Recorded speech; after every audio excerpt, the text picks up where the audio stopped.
we're back with another weapons challenge. This time for Ratchet Clank 3.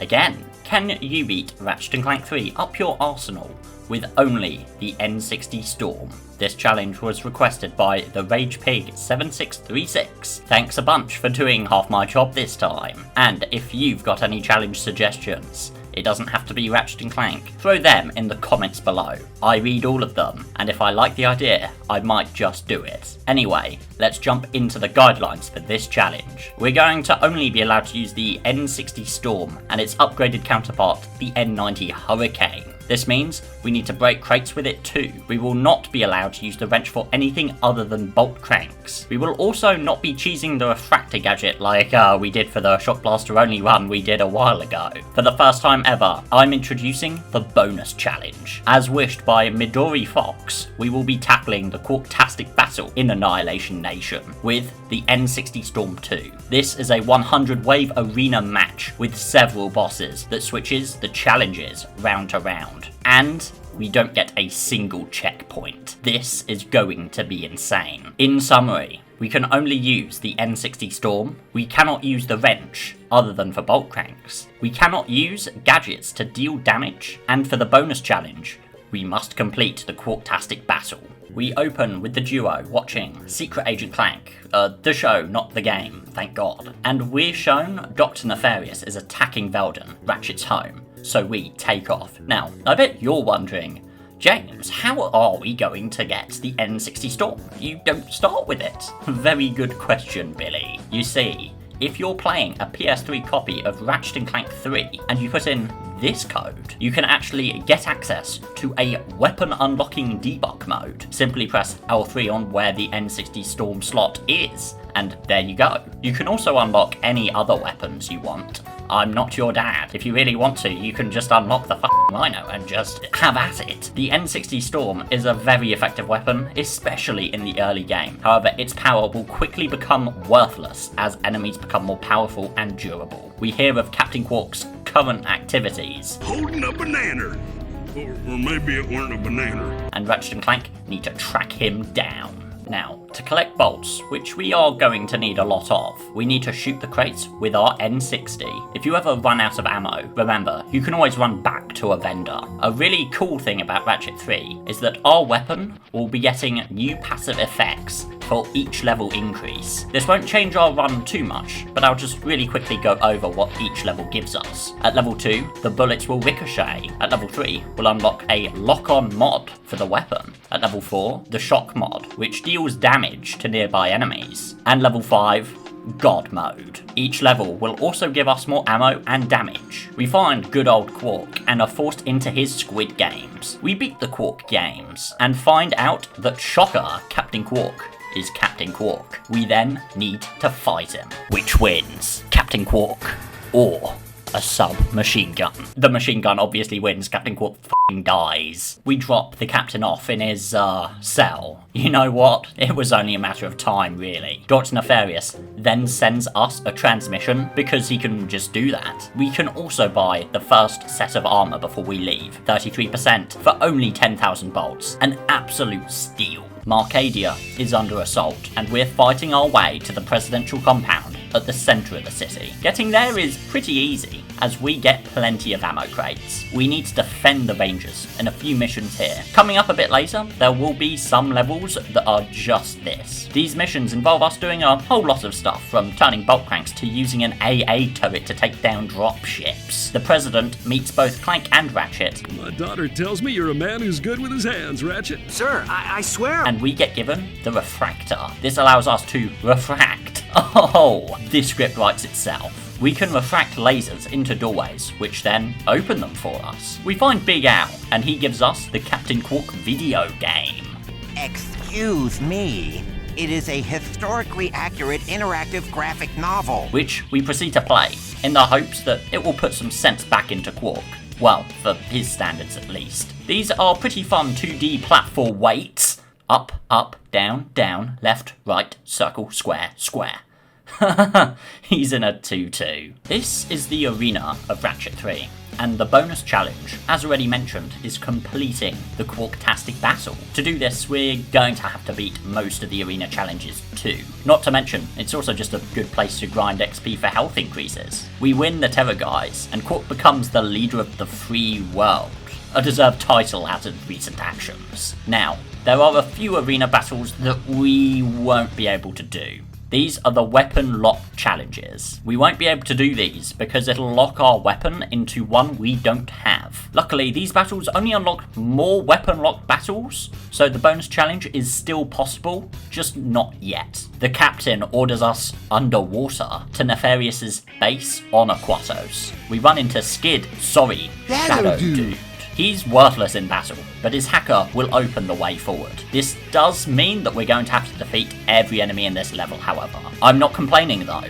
The N60 Storm has finally leveled up to max, and has become the N90 Hurricane. The bad news, offensively we're not getting any more powerful than this. God damn. We run into our main man, Slim Cognito. I had a small run-in with the cops concerning a suck cannon upgrade that was mistakenly sold to a minor.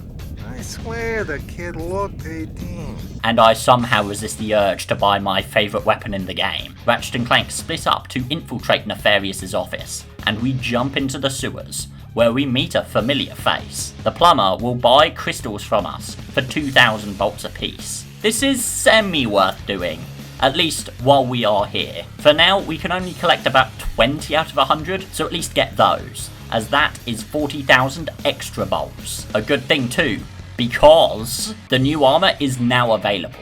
50% protection for 60,000 bolts. Ratchet & Clank perform a halo jump into the main facility. We're aided by the Rangers, but in reality it's just us. Luckily, we do have a vendor to backtrack to, should we need it. This area is quite small, and we need to destroy the air battery, allowing our favourite monkey to get in on the action. He will man the turret, leaving us to drive around and taking down the final anti-air gun. Once taken out, we infiltrate the main base, where we meet the first major boss. It's time to fight the Mother Terranoid. This is a pretty involved fight. If we get too close, she will try to lunge into us, and if we're at range, she'll shoot us with her hat. Captain Quark comes in to steal the spotlight and commit light assault. We reach Dax, where we can get the charge boots, which we are going to be using constantly throughout this challenge. The dropship boss is up first. Now, this is a pretty cool skip. We can charge boot towards the cliffs and glide up the wall here, a few high jumps later, and we can defeat the boss from here. This is not a necessary skip in the slightest, but I just love showing off. I then get to bleach my eyes, and we head into the facility. These robots are going to be a consistent enemy from this point on, so we need to get used to fighting them here. The infantry can be defeated individually, just lock on to one, and when defeated, move on to the next. The Gatling gun enemies are the toughest. We need to defeat these ones first. And finally, the little droid guys are defeated very easily. We find out that Nefarious is building something called a bio-obliterator, but he's had it moved. We jump back to the arena to do some more challenges in the hopes of meeting Courtney Gears. The platforming challenge is easy, and we get the Scorpion boss. All you gotta do is keep moving, and you'll be fine. We can do the rest of the arena challenges now too. I originally thought the weapon swap challenges were going to be impossible, but quite funnily, because we only have one weapon unlocked, it basically turns into an unlimited ammo challenge, which is pretty fun. And we unlock the Quarktastic battle. I'm going to hold off on doing this right now, however. I really want 2 specific things before trying it, because we're going to need every advantage we can get. Obani Gemini, as always, is cool. We've got to explore these moons with their own gravity. The first is a puzzle-only segment, while the second is more combat-heavy. Unfortunately, the combat isn't really noteworthy, just more of the same from Dax. This is a required level of Ranger missions. Ranger missions will not have any vendors in them, but when you start a mission, your ammo will be refilled. We're going to need to conserve as much ammo as we can here. There are also lots of ammo crates scattered around, so we need to collect those. We ended up having more than enough ammo to clear out all of these missions, and we get given the gravity boots. We get to filming the latest episode of Secret Agent Clank.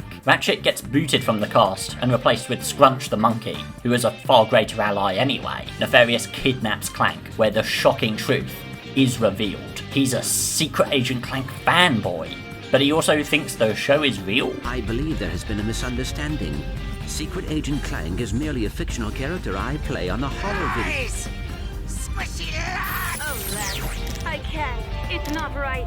You're my cousin's uncle's son. Nice! We jump back to Ratchet. We are introduced to the toughest enemies in the game, the Commanders. They fly, have aimbot, and have way too much health for it to be considered fair. Learn the patterns of these guys, because they're only going to be getting tougher soon. We find Clank near the ship, and he's definitely not evil now. We play through the shortest level in the entire series. Skid is seen tied up, but I'm sure he's having the time of his life. And we're going to need all our skill to take down Courtney Gears. Ammo crates will spawn in around the arena in between phases. The passive shock that the weapon deals should help a lot with taking out the dancers. Courtney Gears herself isn't too bad, just dodge her attacks. When she comes spinning at you, stop shooting and just run away. We track down Captain Cork, who's in the middle of an important conversation.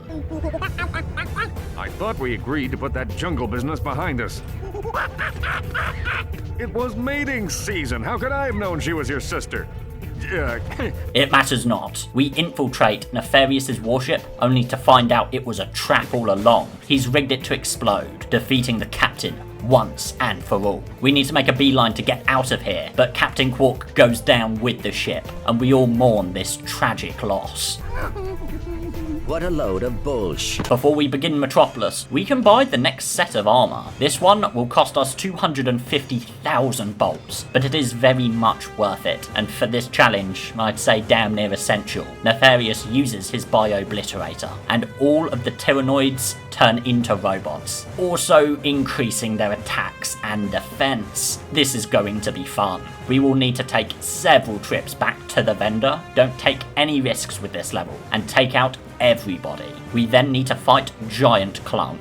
This fight is the most difficult so far. He has a lot of health and lots of ranged attacks. Luckily though, the ammo crates at the back of the train will keep spawning in, so this is more or less an endurance round. Try not to get hit and you'll be alright. We save real Clank and get out of here. We head to the crash site, and this level is really tedious. We need to make sure we don't take too much damage, and these enemies have all been buffed up again. It will take quite a few rounds to defeat them, not to mention the Gatling gun enemies littered all over the place. Captain Cork leaves us a special surprise. We must have just missed them. This pocket crotchetizer is still warm. Ew. And decides to give cross-dressing a go. Oh! No time for that now. We gotta get out of here. Luckily, that isn't too difficult. Just run past everyone, because I can't be asked with this level anymore. This is our second required ranger level. Before we jump into it though, make sure to pay a visit to the next level first. This is to get the PDA, a portable weapons vendor.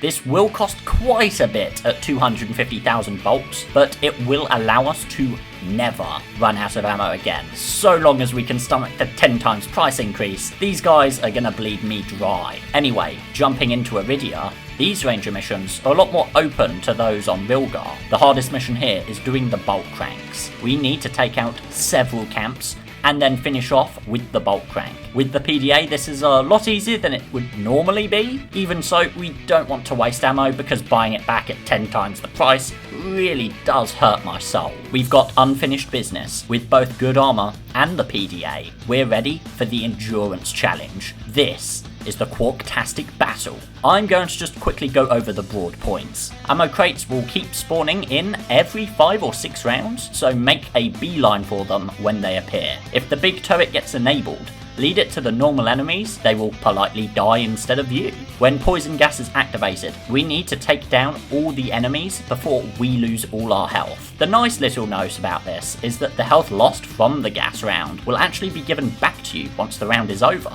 The random weapon challenge is actually a godsend because, again, it grants us unlimited ammo for the round. At round 50, the twins will come in and we will have to defeat them. Luckily, they go down very easily. At round 100, the Scorpion will make his appearance, which we need to defeat as well. With the Scorpion defeated, the bonus challenge is complete. Also, we get the grand prize of 200,000 bolts, but we can't really buy anything with it. This level is one of the hardest in the challenge. The Captain Cork robots are insanely tough, and they come in groups. On top of that, ice physics. Instead of actually trying, we can just run past everything, which based on how difficult it is to take down just one of these enemies, is probably our best bet anyway. We do have a forced encounter near the end, where we need to take down about 15 Quark robots. We get the worst Clank section in the game, and speak to Quark, only for him to tell us he won't help us. We make our way back to the Phoenix, only to find robot ninjas. This gets passed from me, ninjas are cool. We are also introduced to these giant robot enemies, which are not fun to take down. They take an absolute beating,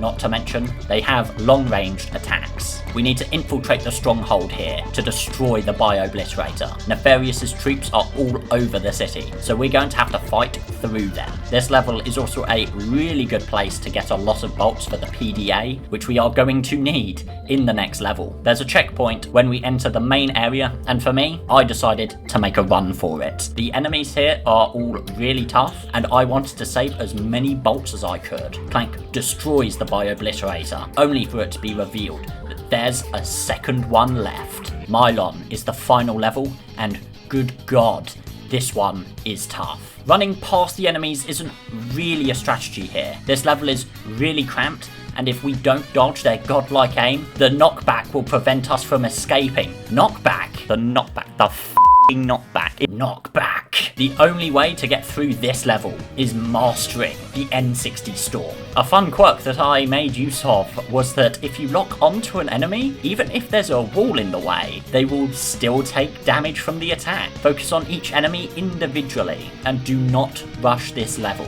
If you die, you are sent right back to the start. It may take a while, but you will be able to get through this, only to be met with an even greater challenge, Dr. Nefarious. We can immediately see that this is going to take a while, so you have got to make sure you can dodge his attacks in your sleep.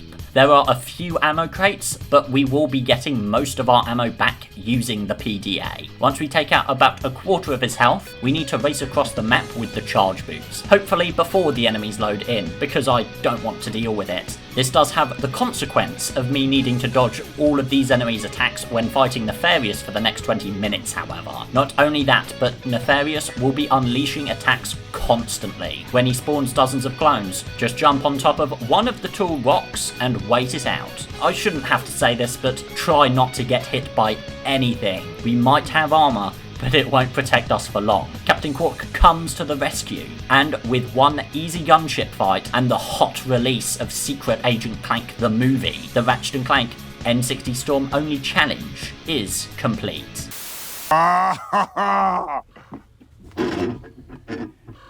Oh, that's hot.